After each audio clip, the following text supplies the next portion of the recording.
And as the fallout from the DWI scandal continues, the different agencies involved, they still have a duty to protect and serve. Yeah, but more New Mexicans are skeptical with these allegations, especially those suffering the consequences of drunk driving. Monica Logroño joins us in Northwest Albuquerque tonight. Monica, you spoke to one of those victims from a DWI crash. What is she saying about all of this? Well, unfortunately, Tessa, Trevor, like many, and there's just a sense of lack of trust now in the community. And that victim that I spoke to, she just hopes that people are more aware, because unfortunately, when people get away with the DWI, they're more likely to do it again. It has to be personal before people take it seriously, and that's the sad part. Because once it's personal, that means someone was hurt, whether it was yourself or someone you care about. March 2020, Annalisa Maldonado's life changed forever when she was just 17 years old.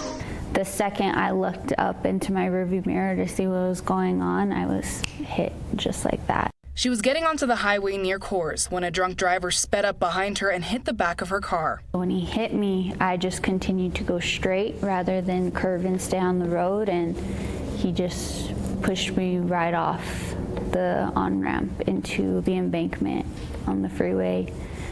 Car rolled. I was ejected from the driver's side window. That's how I ended up with my spinal cord injury. Annalisa says she was awake for most of the accident. It was awful. I was choking on my own blood. I was screaming, not necessarily due to pain, because I couldn't feel anything because of my back, but it was more of a trying to keep myself awake. In the ambulance, she overheard how long it would take to get to the hospital. The only thought that came into my head was, I'm not going to make it 10 minutes. And so I kind of stopped screaming to keep myself awake. And I was like, it's up to you guys at this point to get me there.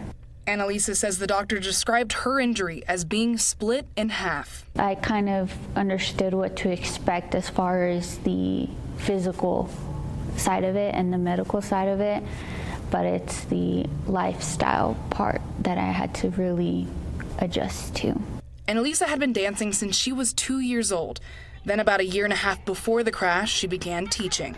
When I got out of the hospital, all of them were like, so when are you going to start teaching again? And I'm like, do you guys realize I can't dance, I can't stand, I can't do any of that?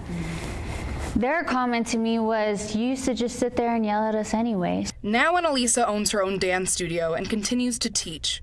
But it's not just dance. She's also teaching about the dangers of drinking and driving. I'm not trying to make you pity me, but I want you to imagine, what if I was your sister? What if I was your wife? What if I was your mom? When Annalisa found out about the DWI deception scandal, she was disappointed, especially because she's talked to several officers about what happened to her. When you see something like this and it's like, do people really care or not? Are they just saying these things to, because they have to, that's what you expect them to say, but they really don't care. So it's like, I don't know what to think anymore.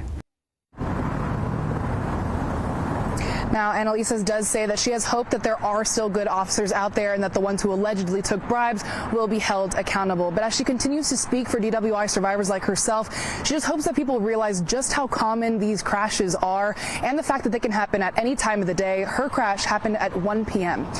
Live in Albuquerque, Monica Logroño, KOB4.